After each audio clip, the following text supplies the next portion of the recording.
Hey everyone, it's Rachel from Sugar Maple Farmhouse. Come along with me today as I finish up our stone garden bed space and the fire pit space that we started a few weeks ago.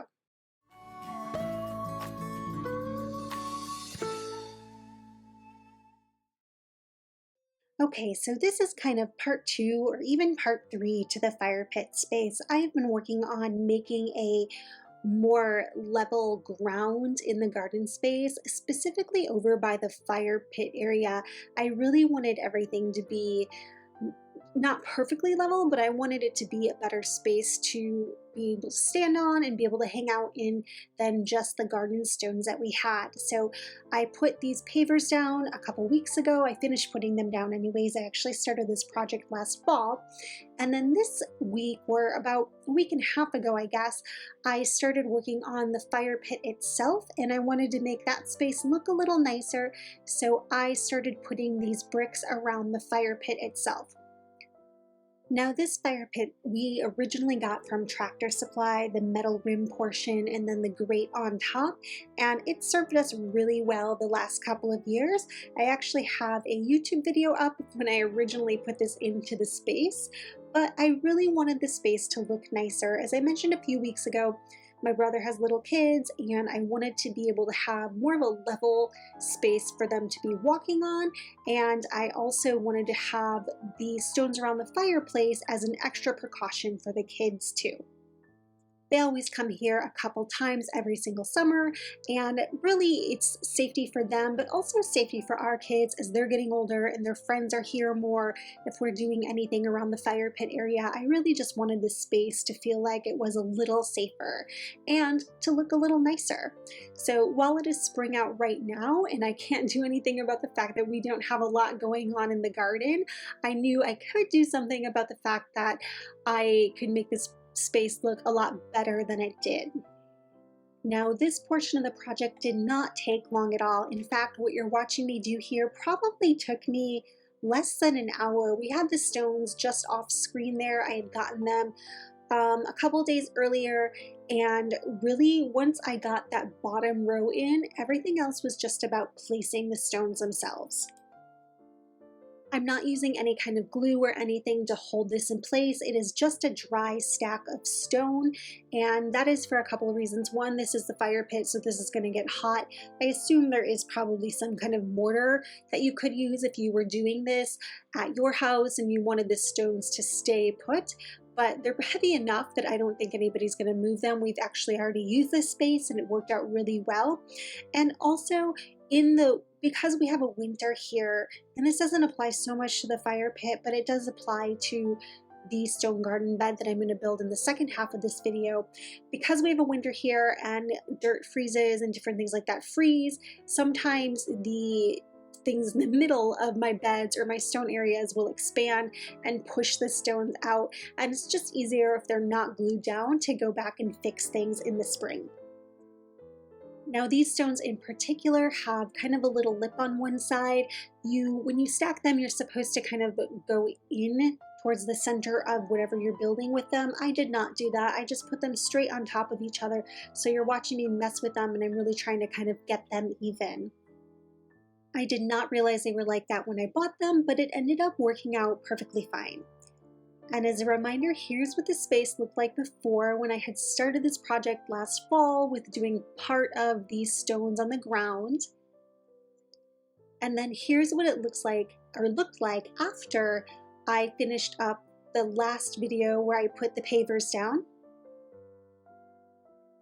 And here's what it looks like now. Again, it's not all staged and pretty looking because it's spring and it's wet and gross out here, but it's so much better. The next project is this stone garden bed space. The last video I left off with this base, literally, that I had put down. And I got these stones for the area and we moved them from the front of the house to the back of the house, which is where the garden is. Now, if you watched the last video, you might know that I did not leave this space perfectly level. I had leveled most of it, but the back row of bricks I specifically didn't end up finishing up. I had been working all morning. I had laid those pavers by the stone for the fire pit area, and I was exhausted. So I had leveled everything out except for that back row. So I had to go back and re-level and just make sure everything was okay. I'm happy that I left it like this, and I knew that I needed to go back and level because we had had a lot of rain since I had originally put down this base, and I knew that the stones might shift a little, so I was able to fix that before I started putting the concrete blocks on top. I mentioned this again in the last video, but the reason we're using concrete blocks on this side for the garden bed is because they are less expensive. I really love the brick that I put around the fire pit, but we just couldn't really see us affording that for this garden bed space. Also, this is kind of a prototype bed for what we want to do with our other beds. We would eventually like to replace most of our other wooden beds with stone. And the reason that is because as we get older, the stone or the wood beds will have to be replaced every couple of years, and we don't necessarily want to have to be doing that every couple of years. Even now, they're only 5 or 6 years old, and a lot of them need to be repaired from year to year or fixed. Now, they're not the most expensive beds that we originally built because we had built so many of them at once, but I was hoping that they would last a little bit longer than they have. So the stone bed was my next kind of go-to, and it will last, I think, for a really long time. I've sped this up so you guys can watch it here in the next few minutes and watch me transform this space. If you have any questions or comments, leave them in the comment section below. And at the end, I'm going to hop back on and talk to you about how I'm going to use this space a little bit.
So after some debate going back and forth, we decided to leave the garden bed kind of this two levels with these corner bricks. My original intent had been to go 3 bricks high, but I honestly wasn't sure that I would be able to actually reach the center of this because I'm only 5'2". So I decided to stop at 2 bricks and then corner this off. So on the corners, I ended up getting caps for them so that I could either put planters on them, I can put tools or baskets on them, and that they would kind of be utilized as more of a decorative feature. The cinder blocks themselves, the holes in the blocks, are actually going to be used to plant different herbs and different flowers that'll help be part of kind of a permaculture bed here in the garden. This bed specifically is going to be more of an herb and flower bed for some medicinal herbs and different things like that. So I'm excited about the bed for that use, but I also wanted to make sure I had a lot of herbs in there, and I think that the cinder blocks and the holes in the cinder blocks will be really helpful for making kind of that happen and giving the bed a really beautiful look. Here is what it looks like up close. So again, I've got the topper bricks on here so that I can put anything up there that I want to, baskets, tools, different things like that. And then the holes on the outside of the cinder blocks there will be planted up as well. The next step for this bed will be filling it, and I'm going to be filling it with some boxes and cardboard and branches from around the yard and then dirt. So that'll be the next step in the process, and I hope you guys will join me for that. Thank you so much for joining me today. I hope you loved watching me build the fire pit space and this cinder block bed in the garden. If you have any questions or comments, please leave them in the comment section below. And if you have yet to subscribe, I hope that you will subscribe to our channel and follow along with Sugar Maple Farmhouse. Thanks so much, everyone. Have a great day.